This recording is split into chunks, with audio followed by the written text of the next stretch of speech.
Hello, everyone. My name is Terry Erzman. I'm the Vice President of Marketing for Citus Data. Welcome to today's webinar.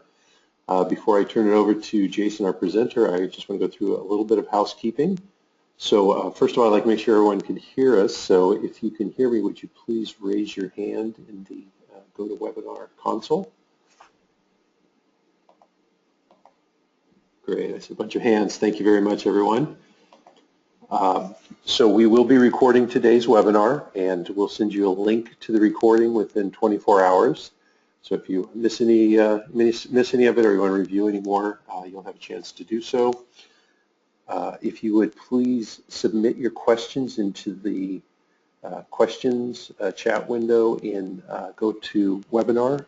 We'll take all of those at the end, and we'll answer as many questions as we can. If we have any that we don't have a chance to answer, Jason will create a blog and answer any of the additional questions or issues that are raised after the end of the webinar. So with that, I would like to turn it over to our presenter today, Jason Petersen, who will speak on scaling and sharding Postgres, principles and practice. Jason? Hey, thanks, Terry. All right, as Terry said, I'm Jason Petersen. I'm a software developer at Citus Data. And to give you just like a one-sentence background, I previously worked as a Rails developer at BlueKai, an data analytics company that was acquired by Oracle. And before that, I was a Java developer working on the Amazon Web Services team and built Amazon CloudWatch.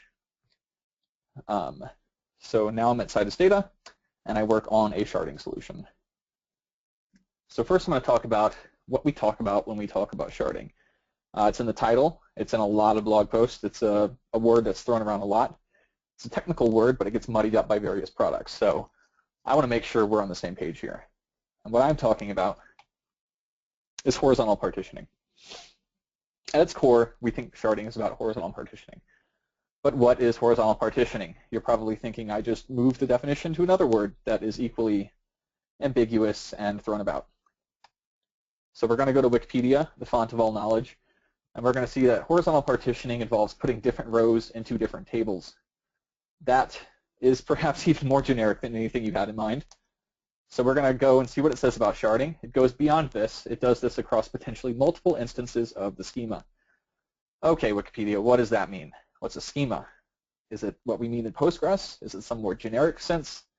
Is it like a relational algebra thing? What does that mean? So at Citus, we're going to put our foot down.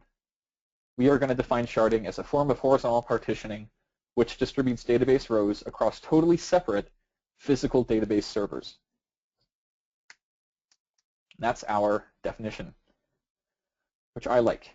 The important part is the rows are being spread, and they're being spread across physical servers that are completely disjoint. So what's Citus Data? You may be asking at this point, who are you to tell me what sharding is? Before I get to that, I want to tell you it's pronounced like Midas. Heard a lot of variations, so when you go forth, it's Midas, Citus, Citus Data. We make CitusDB. It's a Postgres product built on top of Postgres, okay, database product built on top of Postgres called Citus, and it is a scalable analytics database. Extends Postgres, it doesn't fork it, it has all the built-in types, supports all the extensions, it's Postgres basically bigger. It brings a full distributed query logic to Postgres, pushes down aggregates, does distributed joins, things that are frankly impossible with a single Postgres instance, and it does it all using sharding. Sharding is a core part of our architecture. It's how we scale, and that is why we think that we're an authority when it comes to sharding. So at this point, you might still be picturing something like this. The beige boxes are tables, the gray boxes are boxes, machines, and proportionally, the big table means that it's a big table on a machine that can barely hold it. This has some ramifications that I'd like to talk about. So here we have clickstream data for each year, 1 year per box. So how does that scale? Not very well. Let's say you want to bring in another node, expand your cluster. I mean, after all, that's the holy grail of sharding, right? You add another machine, you get more capability, more capacity. So we need to rebalance the data to make sure that we're effectively utilizing this new machine. But that would involve somehow chopping off a terabyte chunk of each of these 4 terabyte tables and bringing it over to the new node. What if that fails? What about ongoing queries? What about modifications? How do we keep track of that and make sure it's safe? What about the load to each of these machines while this long process is going on? What about load in general in such a system? So you've got 2012 on one machine, 2013 on one machine, and 14 on one machine, and you've replicated each machine to exactly one other node, which in a lot of systems is, considered, pretty high available. You got a full replication for every single node. However, one node goes out. What happens to its replica? It's going to take on the full load that node was previously splitting with another node, assuming you were doing some kind of load balancing with read replication. That's not very good either. I mean, if you have 100 machines and you lose one machine, you don't expect its replica to take on, double the load it had. Ideally, the more machines you have, the less load a single failure is going to cause the other machines to take on. So, what do you do? When initially implementing sharding, you'll want to create an arbitrary number of logical shards. This is from a blog post called Sharding Your Database. You might be wondering, there's a new word here, logical. What does that mean? Well, look at what Instagram does. I mean, they scaled, right? The system consists of several thousand logical shards that are mapped in code to far fewer physical shards. So we're getting a little bit warmer to what I'd like to talk about. We can start with just a few database servers and eventually move to many more. Okay, from this it's clear that a single machine may have lots of shards, perhaps hundreds of shards on it, lots of little shards. And this, logical sharding, is a better approach. So here you see that I have many little shards. Let's say the ellipses go on to 50 per box, and they're split across multiple machines, but no two machines have the exact same set of shards. So shard 1 is on node 1 and node 2. Shard 2 is on node 2 and node 3, and so on and so forth. So now when it comes to moving data, if a new node comes in, we need to move a fourth of the shards to it, but we can do it a little bit at a time. The question earlier about concurrent modifications, perhaps these shards are so small that it's not really a hit to the application to just outright lock whichever shard we're moving in terms of modifications. And it's a more atomic operation. It's a more granular operation. If it fails, you can restart it. And if an entire machine goes down, the machine's shards are split across the remaining nodes in the cluster. So if you want to read from shard 1, now you go to node 2. If you want to read from shard 6, now you go to node 6. So basically, if one machine goes down, the other machines take something like 1 over n extra load, right? So if you have 100 machines, now you're talking each machine taking a couple of % extra load when one machine goes down, instead of its exact replica, having to double what it's doing. Like we said, logical. So what are the benefits? It enables rebalancing. If one particular little table gets too hot, you just rebalance the entire cluster such that no one machine has too much load. So that can be done with statistics. That can be done just by looking at the table sizes. It's got better failure modes. Like I showed earlier, it spreads load more equally. More granular migrations, so you could sit there and move little pieces at a time and keep the entire system consistent after each of those migrations. And it's got performance benefits. In particular, in Postgres, instead of having one huge table, it might be easier to manage hundreds of little tables on a machine, each with their own statistics, their own indices, etc.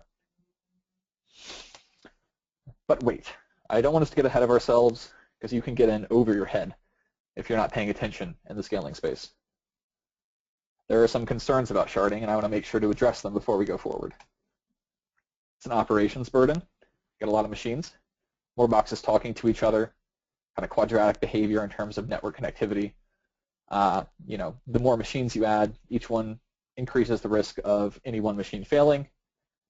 Getting full consistency, isolation is often difficult in a distributed system. And once you scale to the point where, let's say you have 10 of the most powerful machines the world can provide, well, you're never going back to one machine at that point, right? Like you've built something that's too powerful to go back to one. So there's really no return. needs to be your last resort, which means if you're scaling your write load and you have some desire for query parallelism, you need to really have an extraordinary need at this point before you've moved on to sharding. So let's go over the general Postgres scaling principles to make sure that they're all hit before we move on to full horizontal partitioning.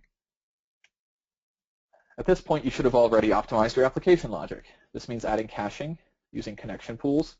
You got your PG bouncer, bundle writes, issue them in batches, look at your application and make sure it's using joins where it needs to, or maybe make sure it's not using joins where it shouldn't. Sometimes these things are better done in memory often enough. Or completely dig beneath your ORM. Make sure there's not some smarter thing that a human could figure out that could be done in the application logic that could double your throughput. Okay, at this point also you should have tweaked your schemas. Sometimes denormalizing is necessary in degenerate analytics workloads. It might not be clean to some people, but at the same time, it might be necessary. Add indexes to the commonly used columns. I mean, that's pretty straightforward, but you'd be surprised. And locally partition tables if it makes sense. So this means moving, certain things off to different physical storage if they're not hot. Potentially even move hot columns to an entirely separate table and put it on a different physical device. This is often a little bit hard to do, but it's not as big of a step as full sharding. And if you're going to do partitioning locally, this is splitting a particular table across multiple physical spaces. You might want to look into software like pgpartman to make that easier on Postgres. You should have upgraded and tuned your system. Benchmark, benchmark, benchmark. You need to make sure that every change you make actually does improve the performance of your system. You can't be operating on intuition. Everything is application specific. Get your machine to the beefiest machine you can, and from that point onwards, figure out everything that's specific to your OS that needs to be done.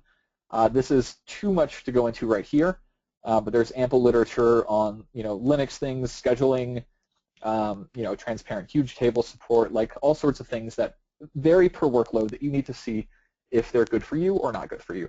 And the same with the PostgreSQL.conf. Make sure your shared buffers are set to what they need to be.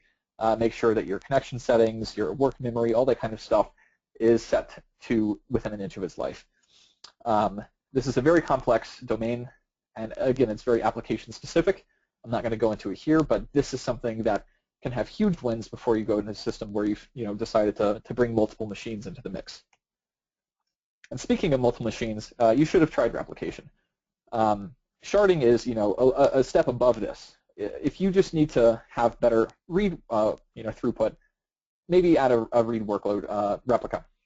And what I mean here is to actually consider each individual workload that your system has and add read replicas for each individual workload. If you have a cron job that's making all these sequential scans go off to do some huge aggregation thing every hour, it's probably blowing out the cache on your database. So get a read replica up and dedicate it to that cron job. This will keep your working set from being evicted. This will help your page cache on Linux. Just make sure that your workloads are essentially isolated from one another enough that they're not interfering and making pathological behavior occur. And then finally, you need to modularize concerns within the app. Particular tables themselves might be very hot for writes, and you can somehow, if you can segregate those tables to an entirely different machine, that's still not quite sharding because you're moving an entire table, but it can often help in terms of overall system performance. So if you have a session table or a shopping cart table or a clickstream table, maybe consider not having that live on the same machine as all of the entity tables that live in your ORM system. This may have some consistency ramifications unless you throw something like a two-phase commit or a transaction manager at it, but often it can help, right? So just tell your application, put the login data over on this machine, put the logging data on this machine, put the clickstream data on this machine, and everything else, do the joins on my main app database. That can often help by isolating everything.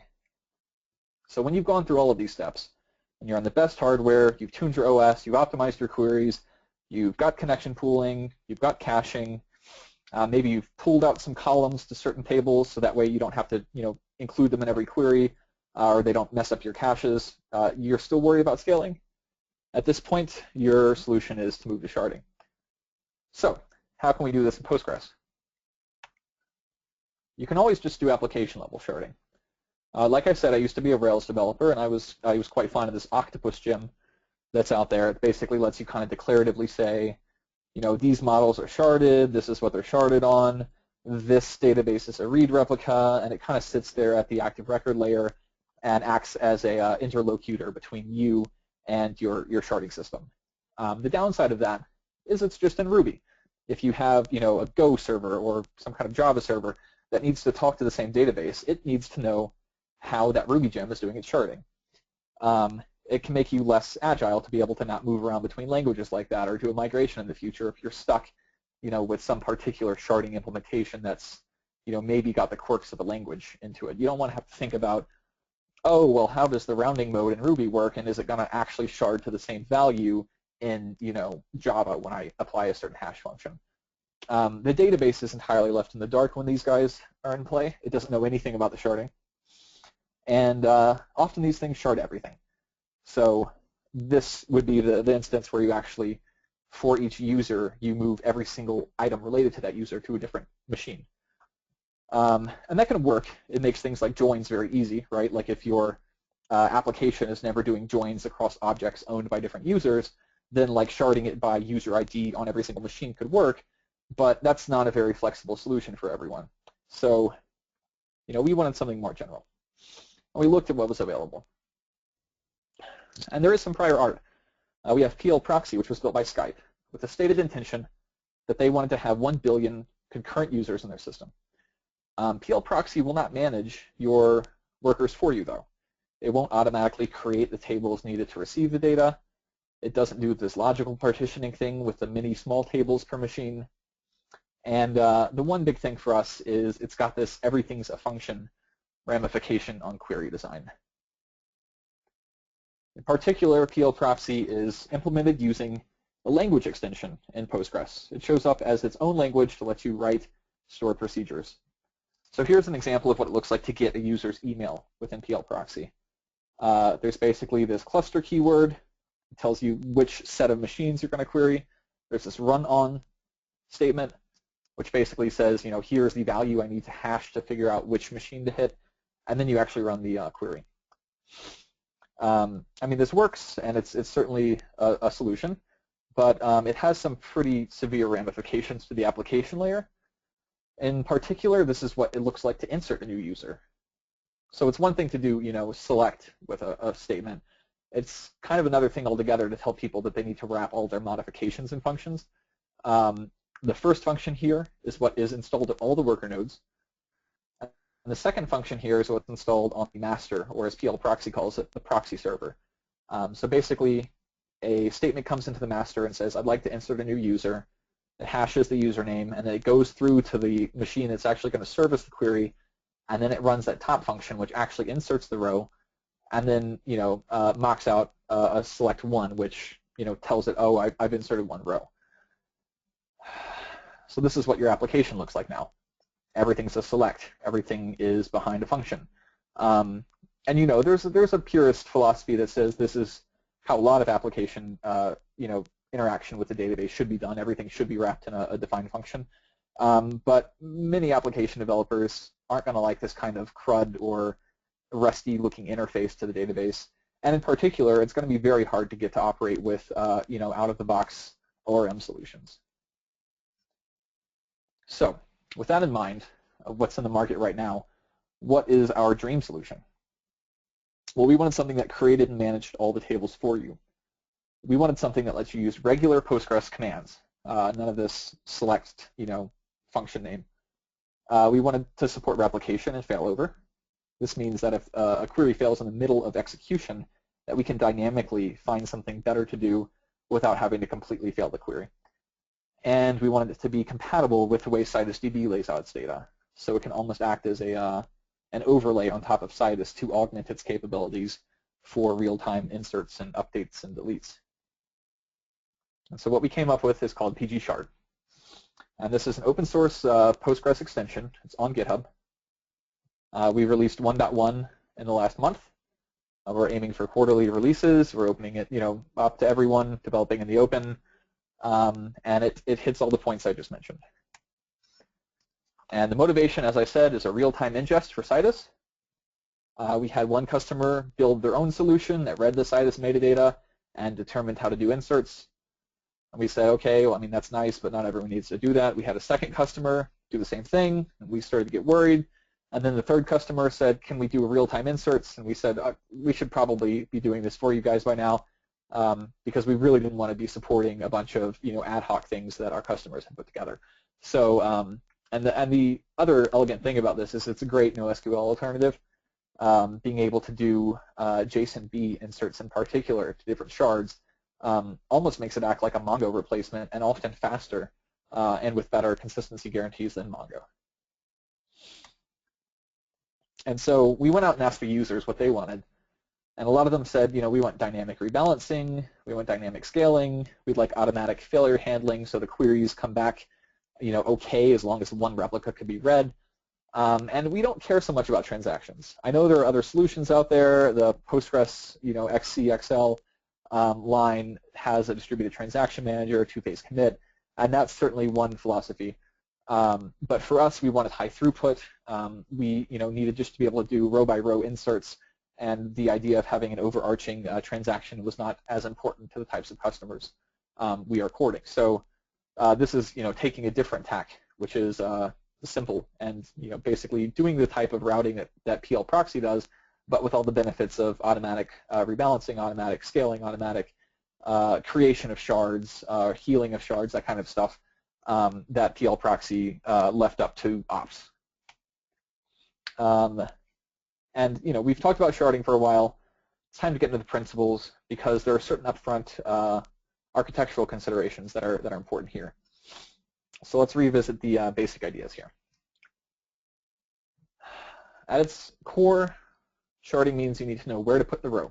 So you've got a lot of machines, you need to know where to put a given row. But that also means when you want to find it, you need to know where. So there's a two-way street here. Usually this is done by designating a certain dimension as a key, or in Postgres this is a column. And each of our logical shards covers a contiguous, probably non-overlapping range of this key space. To be fully sharded means you probably have non-overlapping ranges that, when taken together, cover the entire space of the keys. And I like this diagram from Mongo. They call them chunks. It's kind of weird, but it's a good diagram. And the blue bar is the total key space for a given type. Let's say X is an integer. And they've divided it into 4 chunks. And you can see in the brackets it goes from a minimum value to -75 to 25 to 175 to the maximum value. So this is the entire key space of all integer values with a couple of little chunks cut out in the middle to receive data. And this is also what we're talking about when we talk about breaking things into logical chunks, logical shards. And PG shard in particular, we may have thousands of these. And there are some refinements that can be done. So let's say that you started out your application and you're giving out customer IDs, and in the early days you're using a bunch of test data because you're just building your app, and you leave it in the database because why not? And as time goes on, you start to get more and more customers, and eventually they start clustering together, right? You get a big burst of people who are active users at the top, and then the people in the lower ranges were all the test data. So that doesn't work great, makes the top shard really hot. But if you use a hash function, you can smooth out the hotspots in this distribution to make sure that that doesn't happen. On the other hand, maybe a contiguous range makes sense. If you're using time series data, for instance, and just bucketing it all together, and you want to be able to do aggregations across all sorts of dimensions, but you're usually doing the grouping by time, it might make sense to use contiguous ranges of time by hour, by day, and put each of those ranges on a different shard. You could even specify a list of multiple columns. So this would be like a tuple essentially being used in the sense that like a pair or triple of columns being used to decide how something is sharded. Or in the most general case, you could have any expression being used as the shard expression. You could shard by the lowercase value of a string or the prefix of a string or something like that. Or if it were a date, you could shard by truncating it to hour. So in the most general case, you would allow any expression as part of the shard key. And let's get into choosing a key, because this is the thing I was talking about when I said there's some upfront design considerations that need to be done and a sharded system, and this is the most important one. The MongoDB manual says the field you choose as a hash shard key should have a good cardinality. So this means that you're going to need a bunch of values in that column. For instance, if all your users live in the United States, their state is not going to hack it as a shard key. It's only 50 values, probably not going to grow very quickly, and once you're at 50, you can't split the shards any further. And some are going to be hot, right? Like it's just a bad value all around. You want something that has a good cardinality and a good distribution. And in the same document, they have a section called Considerations for Selecting Shard Keys, with the admonition that a correct shard key can have a great impact on performance and capability. The important thing here is not just performance, but capability. What they're saying is by picking the wrong key, you might make some queries so bad that it's just impossible to service them with your system. So, clearly picking a bad key is going to hurt. Again, application specific. You need to think about what it is in your application, which is the theme here, that is most important. Is it spreading out incoming writes? Is it targeting a read to a specific shard to reduce latency? Look over all your queries. Maybe use something like PG stat statements or PG badger to look through logs and figure out what's something that makes frequent appearance. If you find two frequent dimensions, maybe you can combine them somehow in a composite key. So just look through your where clauses, look at things that have high cardinality in your inserts, and figure out what makes the most sense. Maybe even a hybrid approach makes sense. Back at my days at Amazon, we had some systems where we would choose a database by a particular stream identifier, but that within each database you had partitions physically that were on a different key that would be dropped every day or every hour or something. So the idea here is essentially that you are partitioning at the sharding level on one key, but then locally you have physical database disk partitions set up on a different key, and that can often provide the best of both worlds, and it also helps reduce the hotspots. And so that's something else you should think about, is if one customer is really big, then maybe instead of using customer ID, you use app ID.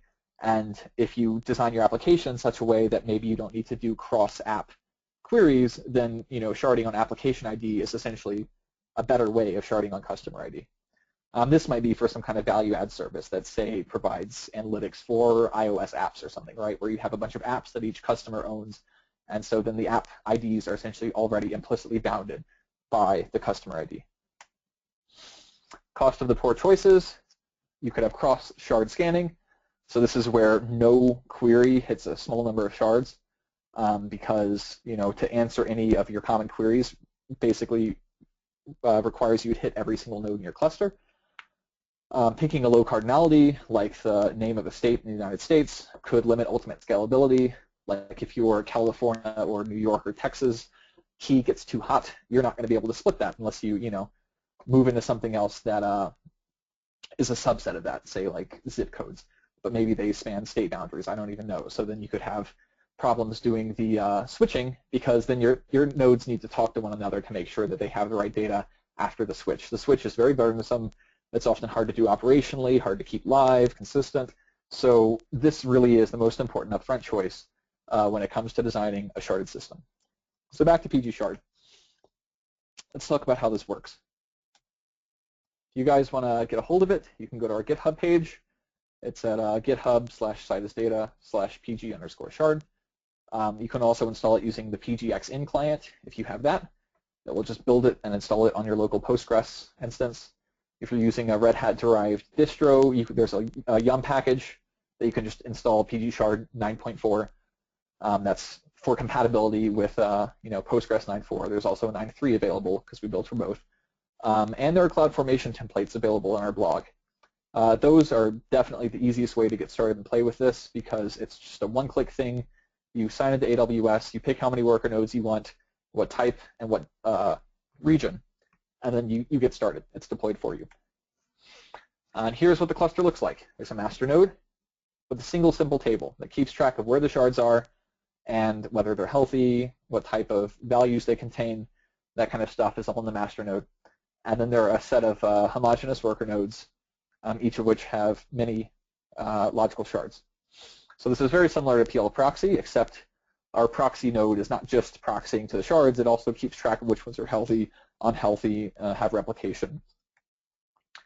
So looking at the master node, it's just very simple. It's all Postgres tables, so you can go look at the metadata yourself if you want to. It's one row per table, one row per shard within that table, and for each shard it may be placed on 2 or more replicas, so one row per placement. And this is the authoritative state for the cluster. You can increase your downtime in case the master fails, because if you're picking up here, it might be a single point of failure. You can use streaming replication and fail over to a second master. If you can, deal with a couple of minutes of downtime, you could use an EBS volume for the data directory, because the metadata tables are not large. They're just, like I said, a couple of rows to keep track of where things are and how healthy they are. Or you could restore from pgdump.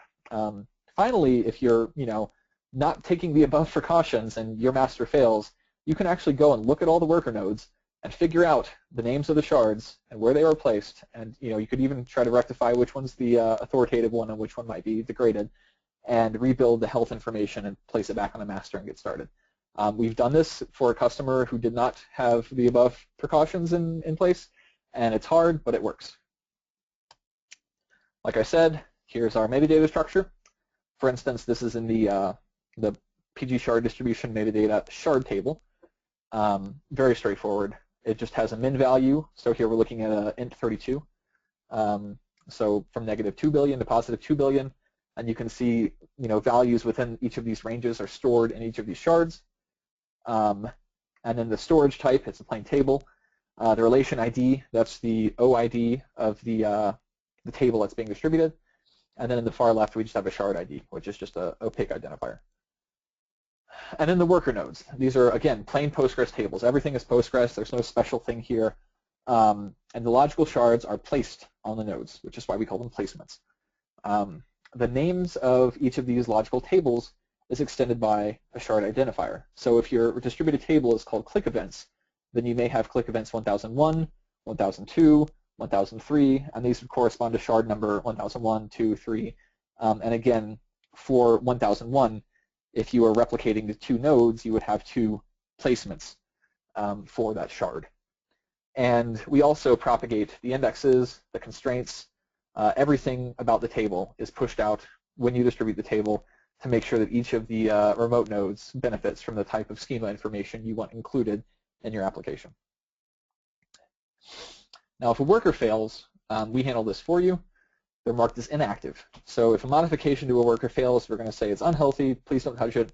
And we provide a function that allows you to quickly bring it back up to speed. It drops the tables, replays all the commands from the master, connects to a healthy replica, copies back the data, and then updates the master to know that the replica has been healed. So you can do this on the worker nodes and bring them back up to speed whenever one fails. And if you have a high replication factor, perhaps you can limp along with 2 replicas out of 3 and only do this every so often. So let's look at our first steps of distributing a table with pgshard. Like I said, we want everything to just look like SQL. So here you just create the table. It's got a check constraint with an expression. It's got several indexes, one of which uses a non-standard op class and also has an expression. And then here's how you distribute that table. So again, you just created that plain table with the indexes that you need. And then if the extension's not already installed, you create it. So that step's basically never necessary after the first time. And then you run one function that basically blesses your distributed table. It says the user's table is distributed by ID. That's the column name. And then the second step is to now take that blessed table and say, I want to distribute it using 16 logical shards. And we're going to take each of those logical shards and place it on 2 machines for a replication factor of 2. And that's all. Now, from then on, you just use SQL. So you connect to the master node, you say insert into users, and then your row. You can insert rows that violate the constraints. You're going to get errors back. For instance, the third one violates a null constraint, and the fourth one violates that expression constraint that says, when you trim the name, it shouldn't be empty. You can use deletes. You can use updates. You can do a select that will target a single shard, and that will be very fast. Or you can even, have an unqualified select that will query all the shards and basically treat them like one big table. So how does this work? Let's take a quick peek under the hood to show you guys that this is basically just Postgres. Postgres provides hooks. I think they're the secret sauce to true extensibility in Postgres. There are so many at this point that it's hard to list them all in a single slide, but the important ones for us are planning, which gives you full control over the plan that's produced for a query, execution, which is divided further into start, run, finish, and end hooks, and utility, which is for things like a copy or a create cursor command, things like that. So you just grab these guys. You can do anything you want. You can augment the behavior of Postgres, or you can completely hijack it and never give control back to Postgres. Just do whatever you want. And so in our case, we're going to determine whether the table that is being targeted by a given query is distributed. If no table in the query is distributed, we can just fall through to Postgres. What this means is you could have a single, beefier Masternode that has maybe 100 tables that are used by like an ORM type Rails application or something, and then one table that it knows is distributed. And they could all live on the same machine with the same configuration. And when you hit the distributed table, we know to go hit all the worker nodes.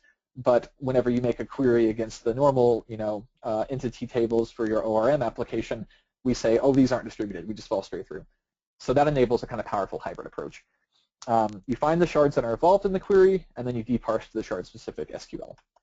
So starting with the SQL, let's say we have a users table, partition on ID. We go, well, what's the partition key? Here, it's 5. And this is just walking over the Postgres parse tree. We use that to find the proper shard.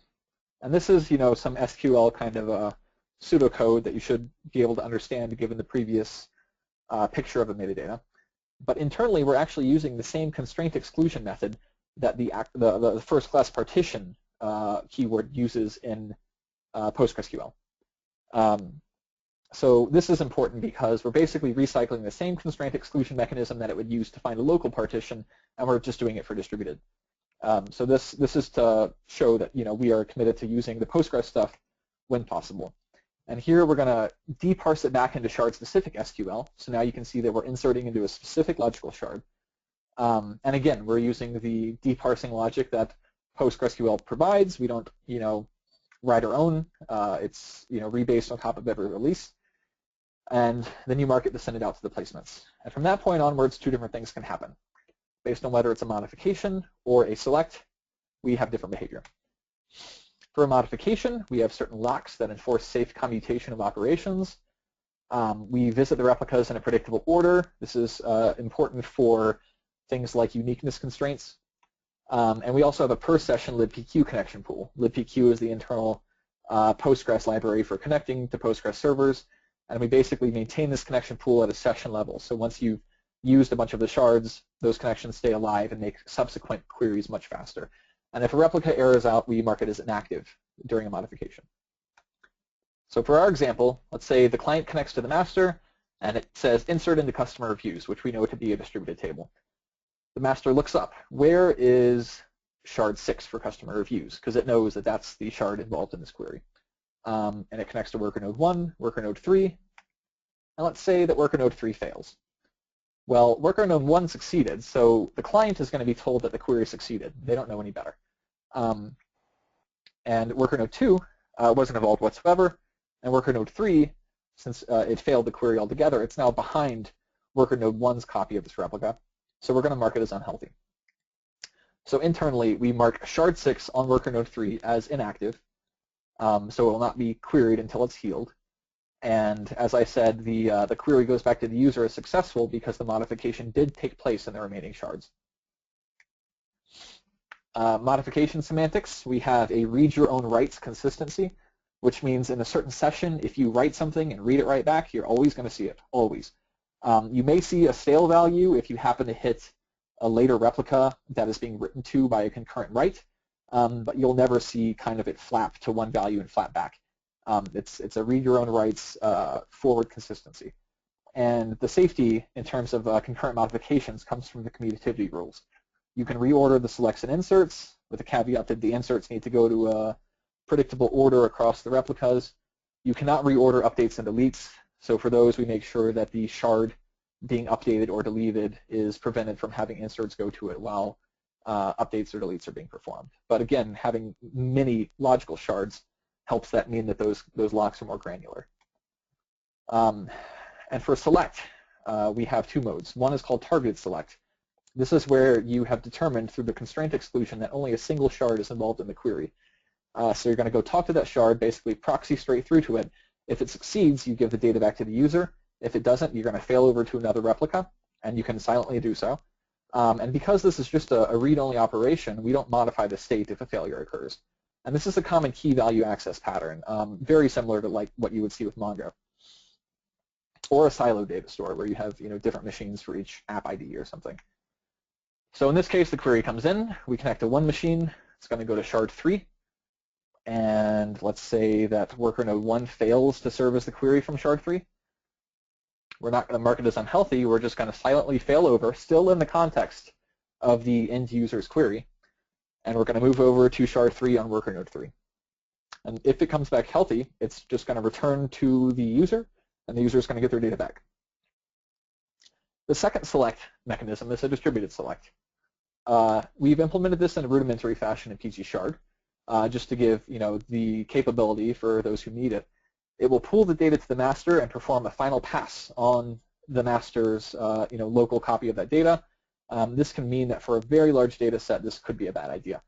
But as long as you're careful about what you pull to the master, aggregates, all that kind of stuff, group bys will work perfectly. If you need to do a distributed join or actually exploit the computational power of each node individually, it's a better idea to just upgrade to full CitusDB, which, as I said, has a complete distributed query logic that will push the computations out and join them together in kind of a more almost MapReduce sense, but without the latency of typical MapReduce systems. So, what are our limitations in this first release? Cannot span multiple shards of the transaction or multiple statements. We don't have join support, that's in Citus, and we don't enforce cross-shard constraints. So if you have a uniqueness constraint that's not on the partition ID, there's no way we can do that right now. So who wants this? This seems like a lot of limitations. Well, it turns out that a lot of people want this. There are very similar limitations to what are already in popular NoSQL solutions. So part of the benefit here is to keep people in the PostgreSQL ecosystem. For a smaller company with maybe one operator of the database, instead of bringing in a new exotic system, you can just leverage your existing expertise, perhaps decades of that, to keep using Postgres for new workloads. So what are people building with this? So we have PGShard in production in a couple of places now. We have a user who's using clickstream event data. They're using another extension. So this is the great part, is you can just bring in your existing extensions to augment Postgres and PGShard together. So they're using hyperlog, which allows a scalable unique across tons of data. They're doing roughly 30,000 inserts a second on their cluster, and this is insert statements. It's not like they're doing 300 batches of 100. They're doing 30,000 insert queries per second, and they're at least at 0.2 terabytes right now. And for this given data set, they were having stuff in the tens of seconds on typical Postgres, but they have switched over to Citus and used that select infrastructure, and now they're seeing things in the hundreds of milliseconds from tens of seconds. So it's up to 100 times faster for their cluster. I believe they're using something like only 16 machines in EC2, and they're lower level, I think, C3 machines, and they got up to this probably in about 2.5 months, 2 months after our release. So they just picked it up, dropped it in their existing Postgres infrastructure, got used to it, and up and running. So in the future, what do you guys want? Well, we're open to suggestions, but we're looking at more SQL coverage, automatic rebalancing, which currently requires people to run commands to copy over shards, multi-master, so instead of having a single point of failure, you could have much faster and more highly available master machines. Range partitioning, we don't currently implement. We use hash partitioning for everything. Turns out that actually works even in time series databases. Like most of our customers we've seen who have time series data, hash partitioning serves them better than range partitioning. Auto recovery, and other suggestions welcome. So open issues on GitHub. A summary of what the talk was about. Shard once you've ruled everything else out. Use many small logical shards to make your operations better. And think very carefully up front about your shard key because you don't want to have to start over in terms of how your data is distributed. And PG Shard, open source, works with Postgres extensions, data types, index types, all the functions. It's great. The PG Shard summary, like I said, open source, first-class extension. The 3 steps: load the extension, create the table as you like it, and then distribute the table. That simple. There's the URL. Here's my contact information. I work directly on PG Shard with another Citus member. And as I said, it's all in the open pull requests, issues, welcome. There's Terry's information, and we have a general engagement line if you guys want to set up contact or discuss other products as well. Any questions? Okay, I think we're going to open back up to Terry for this. Yeah, thanks, Jason. If anyone has any questions, please enter them now into the questions box in the GoToWebinar console, and we'll answer as many as we have time to address. Do we have any questions that we'd like to?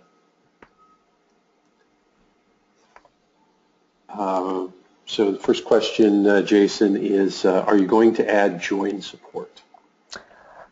Join support's not on our roadmap right now. In the near future, we're looking at things like pushing down more aggregates, doing an explain, first-class copy support to do bulk batch loading, and probably the next year or so, we're starting to explore the multi-master space. At the moment, we're leaving join support within Citus, which again can do full cross-shard joins between 2 sharded tables. So not in the near future. We've kept that off of our roadmap. Okay. The next question is, can you please better explain what a placement is?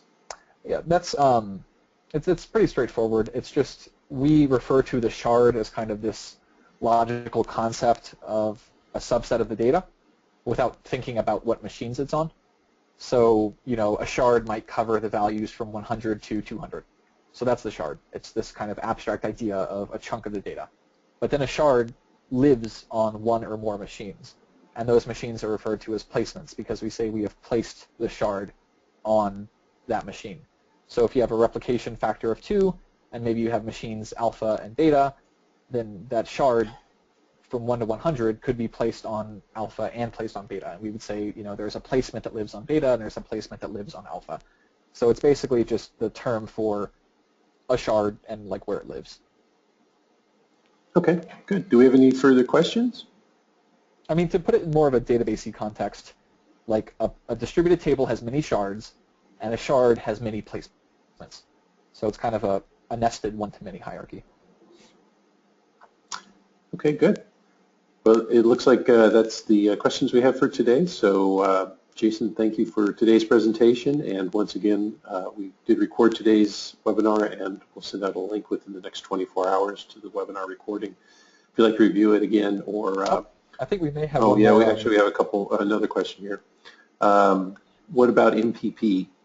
For example, 4x CPU per select. Right. So I didn't explicitly bring this up, but this is kind of one of the benefits of using many logical shards, because in particular, you may know that Postgres is a very process-oriented model. For a single serial query, it's not parallelizing that query, right? So by having many logical shards, if you have a query that requires lots of little shards to be queried, even if you only have 1 machine in your cluster and it has 1,000 shards on it, then maybe you're opening up 4 or 16 connections to that machine and making 16 simultaneous queries and then stitching them back together. So, until Postgres has better multiprocessor support, doing fine-grained logical sharding is actually a way to sidestep that and exploit the parallelism of your machines. Does that make some sense? It's basically like by having lots of these little tables, your query planner on the master can determine that lots of little tables are involved, and even if the little tables live on 1 machine, if that machine has 8 cores, then in this case those 8 cores would actually be exercised because it would be doing 4 little queries or 8 little queries. So that's how we do it. I think you have some lawn noise. Cool. Okay, well, I think that's all the questions for today. So thanks everyone for attendance, and please check back on our webinars page as we add additional webinars in the future. Thanks, Jason, and everyone have a good day. Bye. All right, thanks.